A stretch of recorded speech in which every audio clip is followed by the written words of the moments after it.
कि मैं 2 रकात फ़जर की फ़र्ज़ नमाज पढ़ता हूँ या पढ़ती हूँ वास्ते अल्लाह के रुख मेरा काबे शरीफ की तरफ, या मैं 4 रकात ज़ोहर की फ़र्ज़ नमाज पढ़ता हूँ या पढ़ती हूँ वास्ते अल्लाह के रुख मेरा काबे शरीफ की तरफ। यही आसान है नियत करना। नियत। अस्सलामु अलैकुम व रहमतुल्लाहि व बरकातुहू। तमाम लोगों का तहे दिल से इस्तकबाल करता हूँ और ख़ुसूसन घर में बैठी पर्दा नशीन माँ और बहनों का। मेरे दोस्तों, हमने आपसे कहा था कि हम नमाज के ऊपर एक सीरीज़ लाने जा रहे हैं। बहुत सारे वीडियोस बनाएंगे जिसके अंदर आपको बताएंगे कि अपनी नमाज़ों को किस तरह से बेहतर बनाएं, किस तरह से नमाज को अदा करें, किस तरह से नमाज में दिल लगाए। बहुत सारे लोगों को ये प्रॉब्लम फेस करनी पड़ती है कि मौलाना साहब नमाज में दिल नहीं लगता, क्या नमाज पढ़ने को दिल नहीं चाहता, या फिर हमारी नमाजी कैफियत किस तरह से तब्दील होंगी, हमें नमाज पढ़ने में मज़ा नहीं आता। तो क्यों मज़ा नहीं आता? इंशाअल्लाह हम इन तमाम चीज़ों को बयान करेंगे, लेकिन सबसे पहले कुछ चीज़ों को दुरुस्त करना भी ज़रूरी है। याद रखिए, नमाज में 3 चीज़ें ज़रूरी है। सबसे पहले नमाज के फ़राइज़ का पता होना, नंबर 2 नमाज के वाजिबात का पता होना, नंबर 3 नमाज की सुन्नतों का पता होना। और इन तमाम चीज़ों के पता होने के बाद आपकी नमाज बेहतर हो जाएगी। और फ़राइज़ का मकाम क्या है, वाजिबात का मकाम क्या है नमाज में, और सुनन का मकाम क्या है नमाज में, इंशाअल्लाह वो भी हम अपनी वीडियोस में बयान करने वाले हैं। लेकिन सबसे पहले आज हम फ़राइज़ को बयान करेंगे। आपको मैं एक बात बताता चलूँ, जिस बंदे का नमाज में एक भी फ़र्ज़ छूट जाए, चाहे वो गलती से ही क्यों ना हो, उसकी नमाज अदा नहीं होगी। बहुत सारे लोग ये समझते हैं कि कबूल नहीं होगी। कबूल का मसला तो तब है जब आपने पूरी नमाज अदा की हो, फ़राइज़ के साथ, सुनन के साथ, वाजिबात के साथ, लेकिन उसमें नमाज में आपका ध्यान नहीं था, असर नौ से आपको फिर से नमाज अदा करनी पड़ेगी।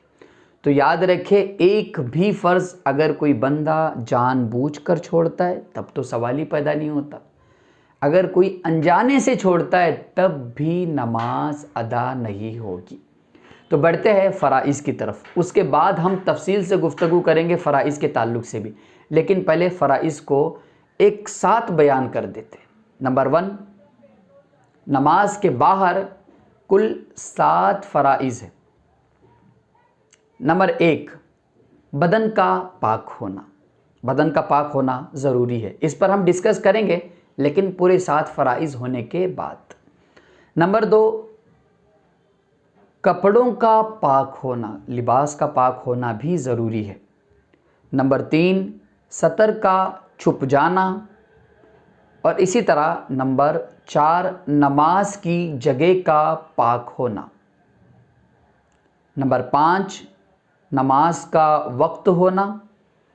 नंबर 6, क़िबला रुख होना। नंबर 7, नमाज की नियत करना।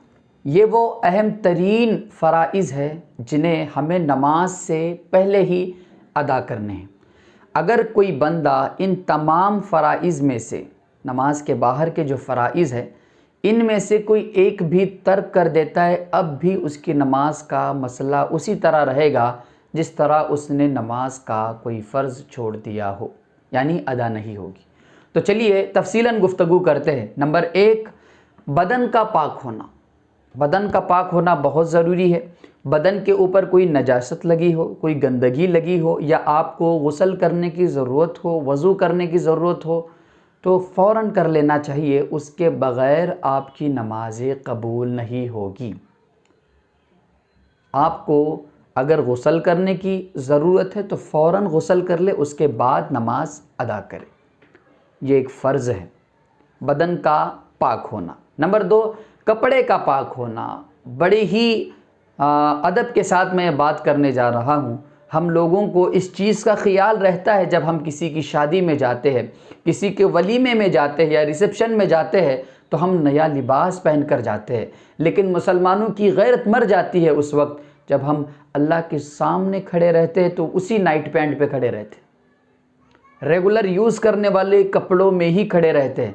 हम मंडी में भी उसी कपड़े में जा रहे हैं, फल फ्रूट सब्जियां ख़रीदने के लिए भी उसी लिबास में जा रहे हैं, दुकान से किराना लाने के लिए भी उसी ड्रेस में उसी लिबास में जा रहे हैं और नमाज भी उसी लिबास में पढ़ते हैं। लेकिन इसी लिबास में अगर कोई हमें शादी में बुलाए और हम इसी लिबास में हो तो हम बिल्कुल नहीं जाते। उससे कहते हैं कि भाई मुझे तैयार होने के लिए 30 मिनट का वक्त दीजिए, आधे घंटे का वक्त दीजिए, मैं नहाकर अच्छे कपड़े पहन कर अभी आता हूँ।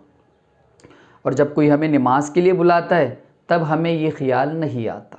तो यहाँ पर हमें ऐसा लगता है कि हम लोगों को दिखाने के लिए अमल करते हैं, लेकिन जब बारी आती है अल्लाह रब्बुल इज़्ज़त को दिखाने के लिए तो हम पीछे हट जाते हैं। तो नंबर 2 था कपड़ों का पाक होना। नंबर 3 है सतर का छुप जाना। सतर किसे कहते हैं? सतर का हिस्सा क्या है?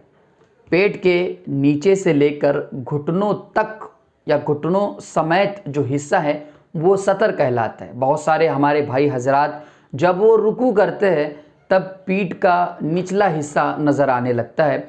उनको ये भी बता दूं, ये भी सतर में शामिल है। जिस किसी भाई का ये हिस्सा नज़र आता हो पीछे वाले लोगों को तो याद रखे वो सामने वाले को बताए कि भाई इससे आपकी नमाज पर फ़र्क पड़ रहा है और हो सकता है क्या हो रहा है आपकी नमाज अदा नहीं हो। ये भी बात जान ले। बहुत सारे लोग कहते हैं यार नमाज पढ़ता हूँ, नमाज में दिल नहीं लगता, या फिर मुझे शक रहता है मेरी नमाज कबूल हो रही है या नहीं हो रही है। या इस चीज़ के ज़रिए भी हो सकता है आपके फ़राइज़ छूट रहे तो बिल्कुल आपको ऐसा गुमान आएगा, आपका दिल नहीं लगेगा और आप दोबारा मस्जिद नहीं जाओगे। ये चीज़ें हो सकती है, पॉसिबल है। नंबर 4 है नमाज की जगह का पाक होना। जहाँ आप नमाज पढ़ रहे हो पहले देख ले। अगर कोई मुसाफिर है, कहीं सफ़र पे जा रहा है, अगर वो अपनी गाड़ी को या फिर किसी बस में सफ़र कर रहा है, बस को या फिर कोई भी वाहन हो जिसके ज़रिए वो जा रहा है, वो उसको रोके। रोकने के बाद जहाँ कहीं वो नमाज़ पढ़ रहा है या फिर गाड़ी में ही पढ़ रहा हो उस जगह को भी चेक करे कि वहाँ पर कोई नजासत तो नहीं लगी। ज़मीन पे पढ़ रहे हो तो वहाँ पे देखे कि वहाँ कोई नजासत तो नहीं है।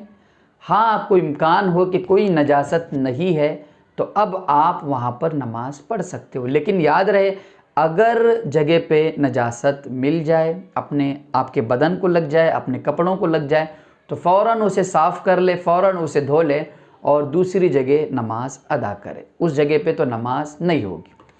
तो बढ़ते हैं 5वें और अहम रुकन की तरफ, नमाज का वक्त हो जाना। अल्लाह रब्बुल इज़्ज़त ने कुरान करीम में इरशाद फरमाया, इन्ना सलात कानत अलल मुमिनीना किताबम मौक़ूता। हमने मुसलमानों पर वक्त मुकर्ररा पर नमाज़ें फ़र्ज़ की है। ये जो नमाज़ें हमें मिली है 5 नमाज़ें, इनका एक वक्त होता है, उन्हीं औक़ात में हमें नमाज भी अदा करनी है। ऐसे नहीं कि आपने वक्त से पहले नमाज अदा की, अभी वक्त हुआ ही नहीं था, आपने फ़लाना नमाज की नीयत कर ली और वक्त नहीं हुआ था तो आपकी नमाज अदा नहीं हुई। क्लियर? बढ़ते हैं नंबर 6 की तरफ, क़िबले का रुख होना।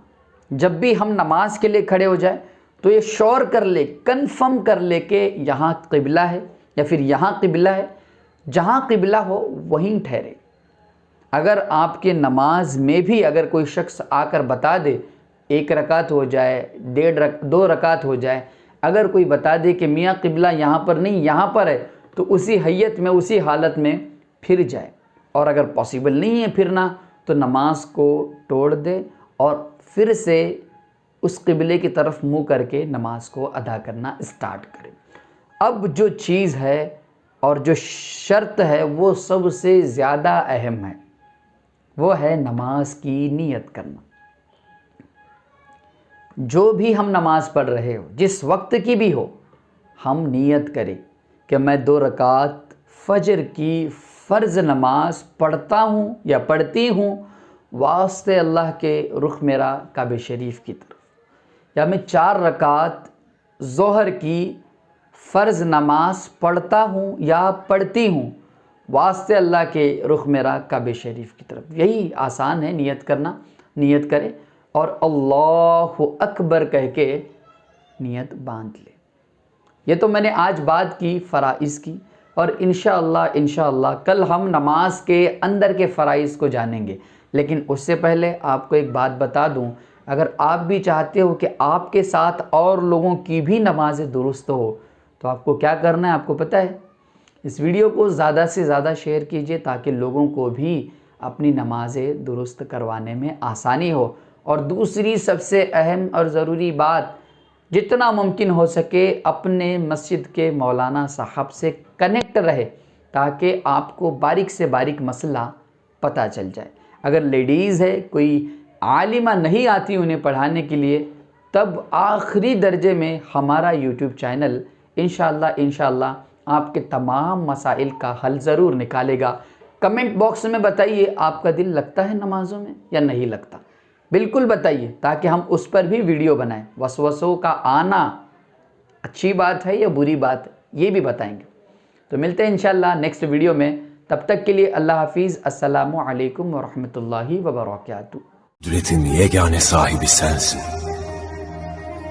Zalimlerle mücadele etmek için beni güçsüz bırakma. Amin.